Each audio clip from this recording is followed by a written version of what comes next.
Hi दोस्तों, welcome to blue pen blue marker. So we are again here with this book. और ये हम लोग कर रहे थे दोस्तों, ये स्टोरी ऑफ नॉवेल कर रहे थे, स्टोरी ऑफ इंग्लिश नॉवेल। हमारा ये तीसरा लेक्चर होगा, दूसरा लेक्चर हम लोग डिलीवर कर चुके हैं। आप इसको देख सकते हैं, मैं आपको इसको आई बॉल में दे दूँगा। तो अब हम शुरू करते हैं स्टोरी ऑफ इंग्लिश की जो बुक है, इसका पेज नंबर 47 का लास्ट पैराग्राफ। शुरू करते हैं line by line, word by word. आप भी निकाल लीजिए, देखिए, शुरू करिए।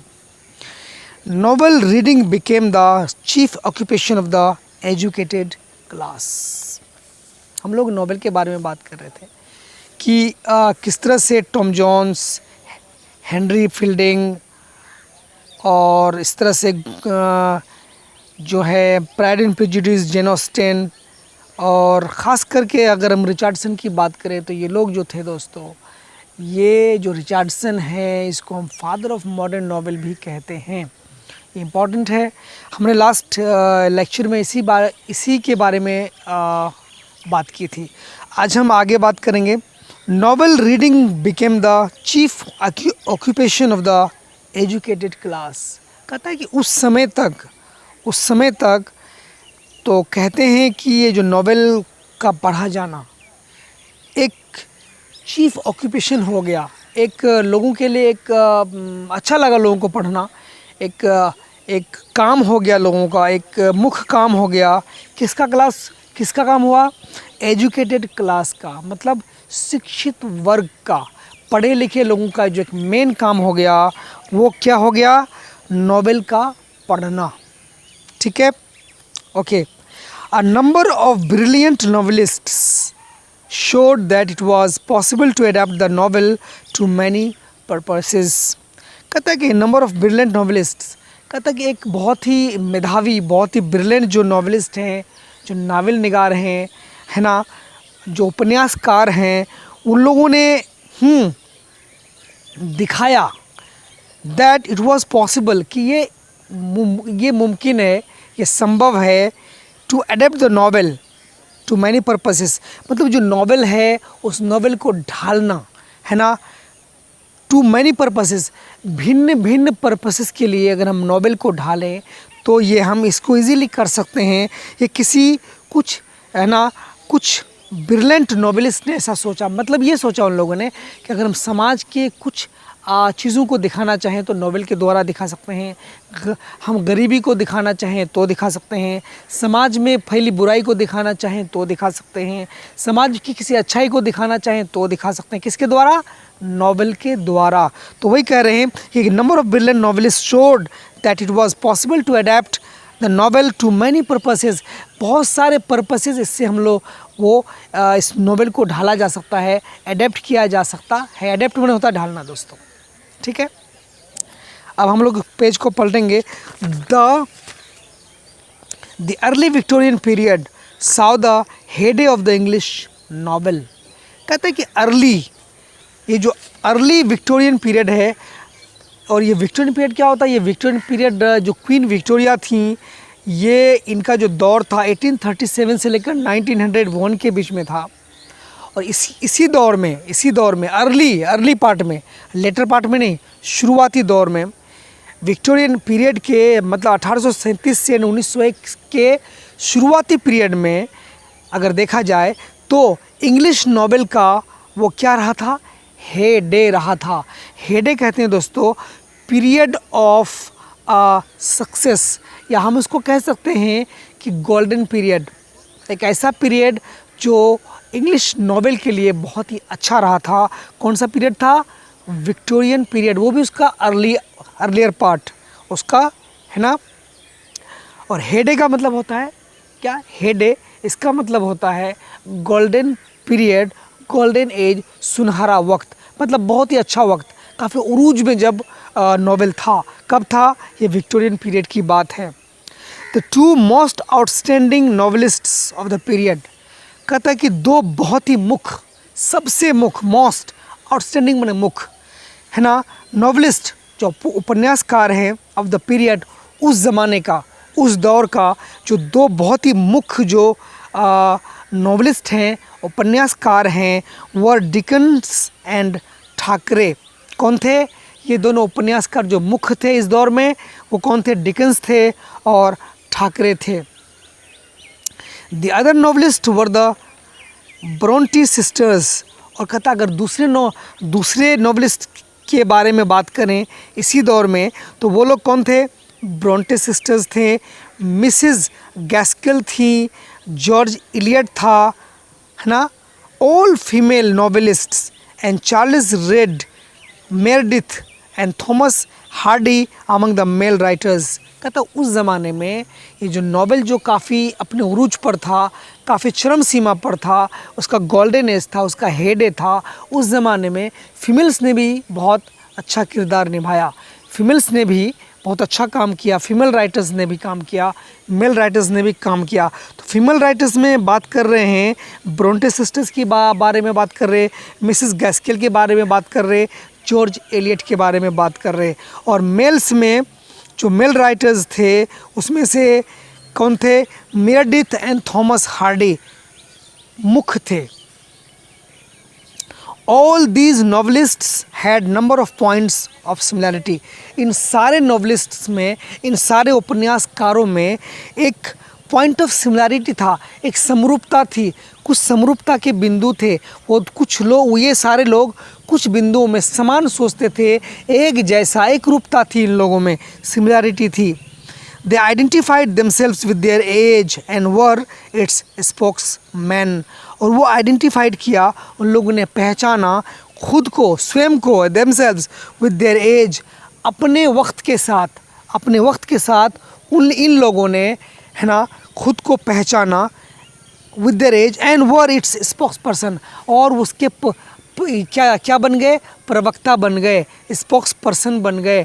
वो उस बात को जो कहना चाहते थे वो ज़ोर शोर से उस बात को कहने लगे नॉवेल्स के द्वारा। They voice the doubts and fear of the public.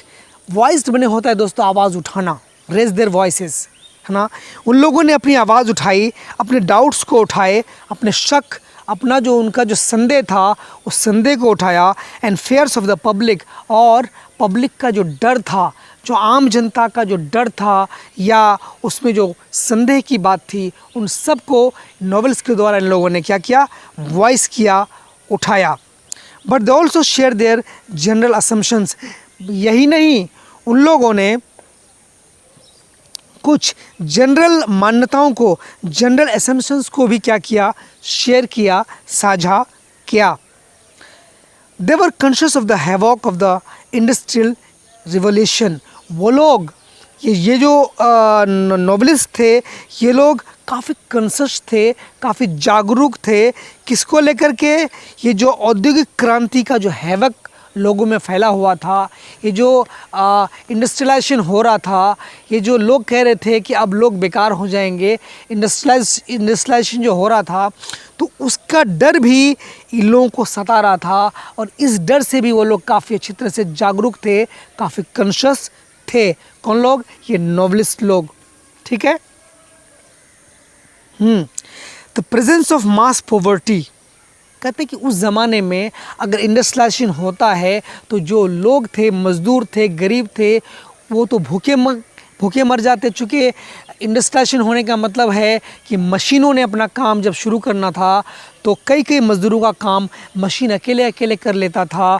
तो इस तरह से मास पॉवर्टी बढ़ने की आशंका थी। मास पॉवर्टी बोलते हैं कि जंग में एक साथ बहुत सारे लोग गरीब हो जाते, मतलब लोगों की रोज़ी रोटी, जो रोज़गार, जो ऑक्यूपेशन था लोगों का, वो छूट जाता। तो इस बात से भी वो लोग डरते थे, वो लोग घबराए हुए थे नॉवेलिस्ट लोग। और तो वही कहते हैं कि the presence of mass poverty and the accumulation of riches in a few hands. और कहता है कि जो मास पॉवर्टी, बड़े ज़्यादा संख्या में जो गरीबी थी, बहुत अधिक संख्या में, और जो रिचेज़ था, रिचेज़ माने यहाँ दौलत, जो दौलत का जो अंबार था, जो एक्यूमुलेशन था, जो जमाव था, जो ठहराव था, वो कुछ हाथों में था, few hands, in few hands, कुछ हाथ। मतलब कहने का है दोस्तों कि गरीबी बढ़ती जा रही थी, गरीब लोग बढ़ रहे थे, लेकिन वो जो दौलत का जो अंबार था, जो रिचेज़ थे, वो कुछ लोगों के हाथों में था। उन लोगों के हाथों में वो एक्यूमुलेट हो गया था, एक्यूमुलेशन उसका हो गया था। गरीब तो गरीब हो रहे थे, अमीर और अमीर होते जा रहे थे। येट फिर भी दे बिलीव्ड, उसको विश्वास था इन लोगों को, नॉवलिस्ट लोगों को, that these evils were temporary. ये जो कुरीतियाँ थीं, ये जो खराबियाँ थीं, ये जो एविल्स था, मतलब गरीबी का बढ़ जाना और दौलत का समाज में कुछ लोगों के हाथों में जम जाना, ये एक तरह की बुराई थी। और ये उन लोगों को यकीन था कि ये बुराई टेम्परेरी था। वर टेम्परेरी मतलब अस्थाई नहीं था, कुछ समय के लिए था। वो टेम्परेरी था, वो अस्थाई नहीं था, क्षणिक था, कुछ देर के लिए रहेगा फिर ये नहीं रहेगा, ये उन लोगों का विश्वास था। And that England was growing prosperous, और उसको यकीन था ये जो बादल लगे हैं ये छट जाएंगे और फिर इंग्लैंड अपने प्रोस्पेरस ग्रोइंग मोड पर उसका जो प्रोस्पेरिटी थी, उसकी जो समृद्धता थी, फिर इंग्लैंड दोबारा समृद्धता के रास्ते पर दौड़ पड़ेगा। उन लोगों का विश्वास था। दे produced novel that were truly national.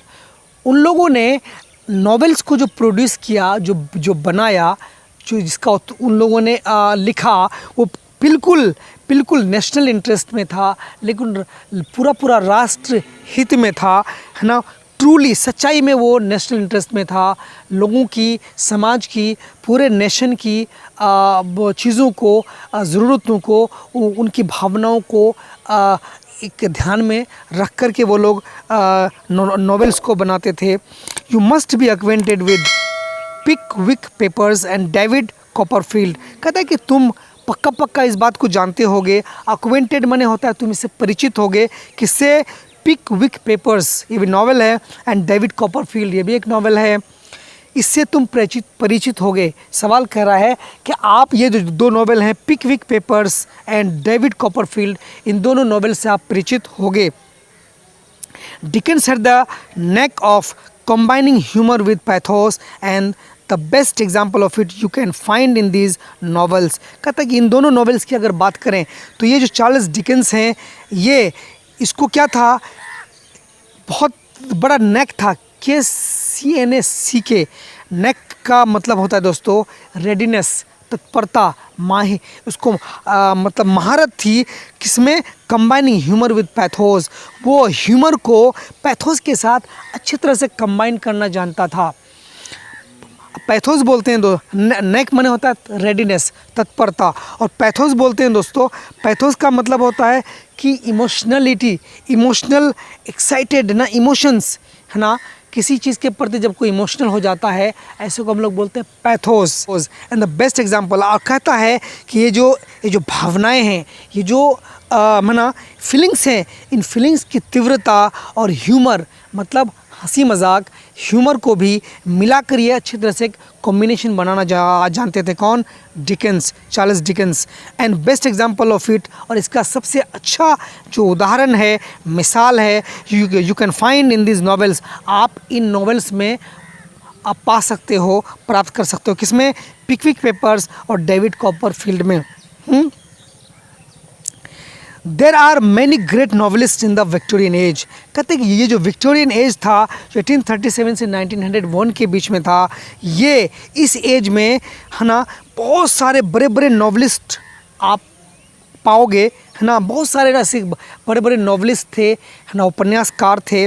Thomas Hardy made the novel as serious as serious medium as poetry. Thomas Hardy की अगर बात करें दोस्तों, तो इसने नॉवेल को इतना सीरियस बना दिया, एक माध्यम, सीरियस माध्यम बना दिया, जिस तरह की पोएट्री है, इस तरह के पोएम के माध्यम से लोग समाज की अच्छाइयों को, बुराइयों को, सोशल एविल्स को है ना व्यक्त करता है। इसी तरह से इसने थॉमस हार्डी ने नॉवेल को भी उस तरह से बना दिया कि उसमें नेशनल की चीज़ें, राष्ट्र की बातों को, इंसान की, समाज की बातों को, अच्छाइयों को, बुराइयों को अच्छी तरह से उसमें है ना ड्रामेटाइज़ किया जा सकता था। वो लोग अच्छी तरह से इसको ड्रामेटाइज़ करते थे। Which could deal with the fundamental problems of life. ये जो नॉवेल्स थे ये क्या करते थे, डील करते थे with fundamental problems of life, जीवन के आधारभूत जो प्रॉब्लम्स थे, जो समस्याएं थी, जो बुनियादी मसले थे, उन सारे को क्या करता था, वो डील करता था, उसकी बात करता था, उसका सॉल्यूशन भी उसमें नॉवेल्स में ढूंढा जाता था। He had a deep compassion for Mankind. वो इंसानियत के लिए काफ़ी गहरा हमदर्दी रखते थे, कंपैशन रखते थे, है ना, दया रखते थे। For the poor, specially for the poor, ख़ास तौर से, विशेष रूप से गरीबों के लिए, एंड डाउन ट्रोडन, और दबे कुचलों के लिए, जो काफ़ी निचले तबके के लोग हैं, जिसको बोलते हैं डाउन ट्रोडन। ठीक है। आर.एल. स्टीवेंसन 1850 से 1894। अगर हम आर.एल. स्टीवेंसन की बात करें, जिसका दौर 1850 से 1894 के बीच में था, उसने introduced romantic adventures in the novels. उनने क्या क्या इंट्रोड्यूस किया, एक नया चीज़ इंट्रोड्यूस किया।